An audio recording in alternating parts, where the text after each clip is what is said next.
सुप्रभात, नमस्कार, जय हिंद, गुड मॉर्निंग। अच्छा, आज हम लोग जो पढ़ने जा रहे हैं वो है भारत के अपवाह तंत्र के जो पार्ट आगे है, हिमालयी नदियों का अपवाह तंत्र, और उसमें आज हमारा टॉपिक रहेगा गंगा का अपवाह तंत्र। गंगा नदी न केवल द्रोणी के कारण बल्कि सांस्कृतिक कारणों से भी भारत में उसकी विशेष महत्व है। गंगा यहाँ उसको बहुत पवित्र नदी माना जाता है, और आपको ये भी पता करना चाहिए कि हमारे देश की जो राष्ट्रीय नदी है वो भी गंगा मानी जाती है।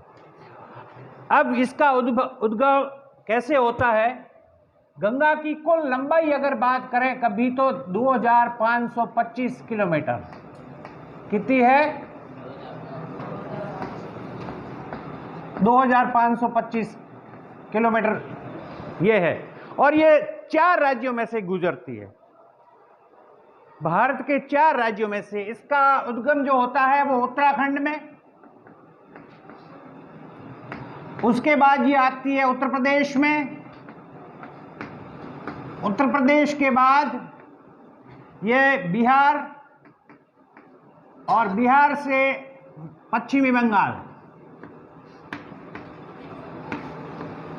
और उसके बाद ये बांग्लादेश से होती हुई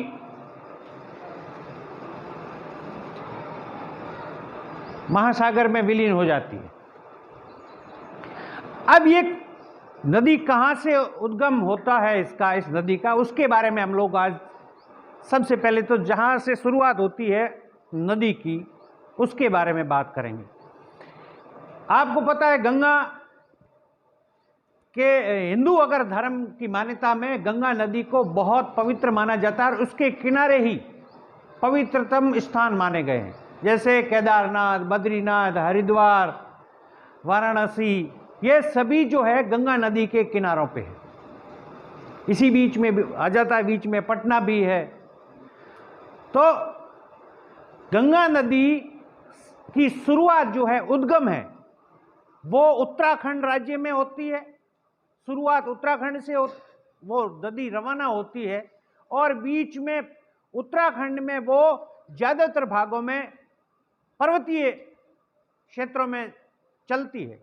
और हरिद्वार तो सुना ही होगा, बड़े भूल गातन के जे हरिद्वार, और तो बेद के फूल का कद गातन गयो, तो फूल का मतलब जो अस्थियां विसर्जन है वो हरिद्वार में ही क्यों करते, उससे पहले क्यों नहीं करते? उसके पीछे कारण है कि वहां पहाड़ों से उतरकर नदी पहली बार जो मैदानी भागों में आती है वो हरिद्वार से ही होती है। हरिद्वार से पहले जो नदी चलती है वो पर्वतीय भागों में चलती है।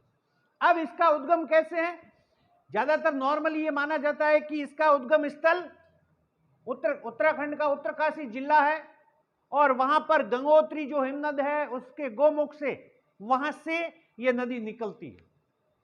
और ये गंगोत्री हिमनद जो है ये 25 किलोमीटर लंबा हिमनद है, 25 किलोमीटर, और वहां से ये रवाना होती। अगर आप छोटे स्तर की परीक्षा दे रहे हैं तो वहां आप जैसे आपको 11th की परीक्षा दे रहे हैं तो इसमें अगर प्रश्न आता है कि गंगा नदी का उद्गम स्थल क्या है, तो आप कहोगे गंगोत्री हिमनद का गोमुख। कौन से जिले में है? उत्तरकाशी में। कौन से राज्य में है? उत्तराखंड में। लेकिन उससे पहले एक और समझ लो कि हम लोग शुरुआत में एक बात करेंगे कि बद्रीनाथ के निकट एक संतोपत हिमनद है, संतोपत ग्लेशियर है, और वहां से एक नदी निकलती है जिसका नाम है विष्णु गंगा। क्या नाम? विष्णु गंगा। और एक इधर से एक नदी आती है जिसका नाम है धौली गंगा। शुरुआत से यहां से होता है। विष्णु गंगा और धौली गंगा जब नदियां आपस में जहां मिलती है, भूगोल के हिसाब से भी आप समझ लो कि 2 नदियां जहां मिलती है उस संगम स्थान को कहते हैं क्या? प्रयाग। प्रयाग शब्द जो है हमेशा याद रखना, प्रयाग का अर्थ होता है दो नदियों का संगम, दो नदियों का मिलन होना। अब एक होती मुख्य नदी, एक होती उसकी सहायक नदी। जो गहरी ज्यादा है वो है मुख्य नदी, और जो कम गहरी है आकर जहां मिलेगी कम गहरी वाली हो जाएगी सहायक, और जो मुख्य जो ज्यादा गहरी है वो मुख्य नदी कहलाएगी। यहां जब आती है ये इस स्थान पे जहां धौली गंगा और विष्णु गंगा दोनों आके मिलती है, उस स्थान को कहते हैं विष्णु प्रयाग। उसका क्या नाम है? विष्णु प्रयाग। विष्णु प्रयाग प्रयाग क्यों है? क्योंकि दो नदियां मिल रही है और जहां मिल रही है उस स्थान का नाम है विष्णु, भगवान विष्णु। अच्छा, उसके बाद आगे जो बढ़ती है, यहां पर इन दोनों नदियों की गहराई जो है वो बराबर है। जहां दो नदियां आके मिलती है और दोनों की गहराई बराबर रहती है, वहां पर उस नदी का नाम कोई तीसरा हो जाता है। ठीक है ना? अगर गहराई ये विष्णु गंगा ज्यादा होती तो आगे विष्णु गंगा ही चलती, ये यहां आके पूरी हो जाती। ठीक है? या धौली गंगा ज्यादा गहरी होती तो इसका नाम धौली गंगा हो जाता, लेकिन दोनों ही बराबर है। जब दो ही बराबर खूंटा हुए नहीं, एक कह हूं कूंजू करूं के एक है हूं कूंजू करूं, पंचायती करनी के क्या करे कि नी तेरी नी बिंगी, तीजो ही रस्तो काटो। दो आपस में लड़न, तीजो फायदो उठावे को उठावे, वो की वो स्थिति है। जब विष्णु गंगा भी उतनी गहरी है, धौली गंगा भी उतनी गहरी, तो उसके बाद में उसका नाम पड़ जाता है अलकनंदा। क्या पड़ता है? अलकनंदा नदी। और ये अलकनंदा आगे चलती रहती है, और एक इधर से एक और नदी आके इसके अंदर प्रवेश साथ में मिलती है। उस नदी का नाम है नंदाकिनी। मंदाकिनी नहीं है, मंदाकिनी कोई और नदी है। ये नदी जो है ये नंदाकिनी है, और ये भी आके मिलती है इसमें। कहां पर? और जहां मिलती है उस स्थान का नाम है नंद प्रयाग। ठीक है? जहां मिलेगी वहां प्रयाग तो होगा ही होगा। तो ये मिली कहां? इस स्थान पे। और किस में मिली? ये मंदाकिनी मिली कौन सी नदी में? अलकनंदा में। अब अलकनंदा ज्यादा गहरी थी और मंदाकिनी कम गहरी थी, तो इस नदी का क्या नाम रहेगा? अलकनंदा ही रहेगा। और वो आगे की ओर इसका पानी भी समेट लिया और आगे की ओर रवाना हो गई। आगे चली तो एक और नदी आई और उसका नाम था पिंडार, और वो जिस स्थान पे मिली उस स्थान का नाम है कर्णप्रयाग। ठीक है? और यह आ गई, ये ज्यादा अलकनंदा ज्यादा गहरी थी और पिंडार कम गहरी थी, तो नाम क्या रहेगा? किसका रहेगा? अलकनंदा का रहेगा। उसको लेके इसका पानी यहां समेट लिया और इस स्थान का नाम हो गया कर्णप्रयाग। और आगे चली तो उधर से नहीं, इस दिशा से एक केदारनाथ, नाम सुना होगा, वहां से एक नदी निकलती जिसका नाम है मंदाकिनी। केदारनाथ के पास एक ग्लेशियर है, वहां से नदी निकलती है, उसका नाम है मंदाकिनी। और ये चलती चलती आके इस अलकनंदा से मिलती है और उस स्थान का नाम है रुद्रप्रयाग। तो रुद्रप्रयाग के अंदर, इस अलकनंदा के अंदर मंदाकिनी नदी आके मिल जाती है। उससे और आगे चलते हैं तो आगे इधर से जो गंगोत्री निकली, गंगोत्री से जो भागीरथी नदी निकली, ये यहां से निकली और एक भी स्थान इसके साथ में बीच में एक नदी आ गई जिसका नाम था बिलांगना। नदी का क्या नाम है?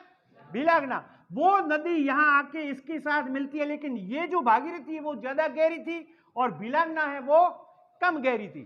तो इसलिए ये जो आपस में मिली, नदी का नाम जो पीछे से भागीरथी था वो भागीरथी रहा, बिलांगना का यही खत्म हो गया। तू इतनी है भाई तेरी, बस यहां आ गई, इतना दाम तेरा हो गया बिलांगना। अब बिलांगना तू पीछे रह जा और आगे जो चलेगी क्या नाम रहेगा?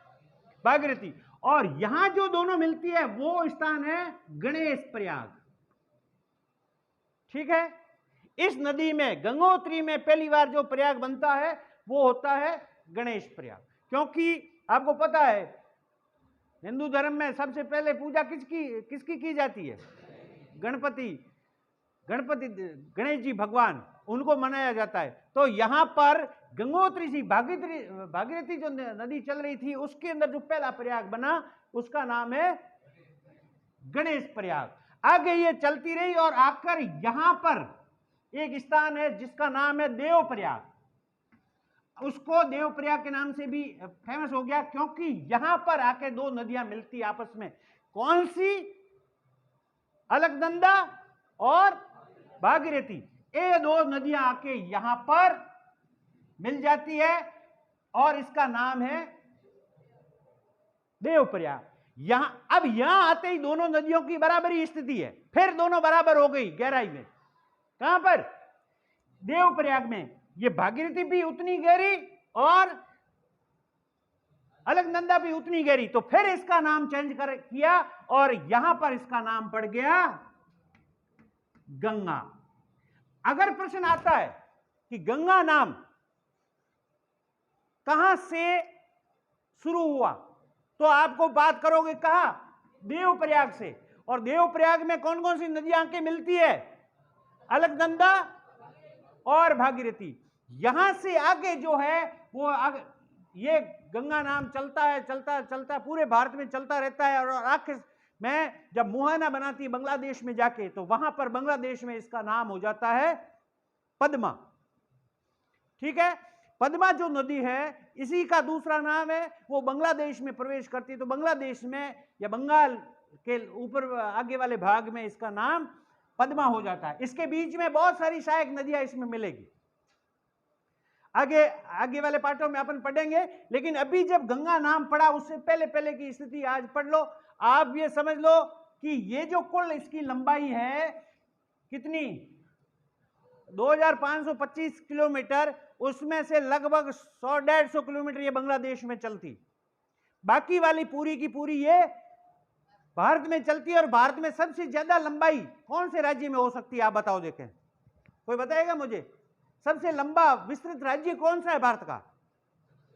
उत्तर प्रदेश। तो उत्तर प्रदेश में ये सबसे ज्यादा जो इसका मार्ग है, लंबाई है नदी का, वो है उत्तर प्रदेश में। गंगा नदी आपको हमेशा याद करने के लिए आपको याद करने पड़ेंगे। गंगा नदी देवप्रयाग से पहले जो गंगा नदी बनी, दो नदियों के संगम के कारण बनी, भागीरथी और अलकनंदा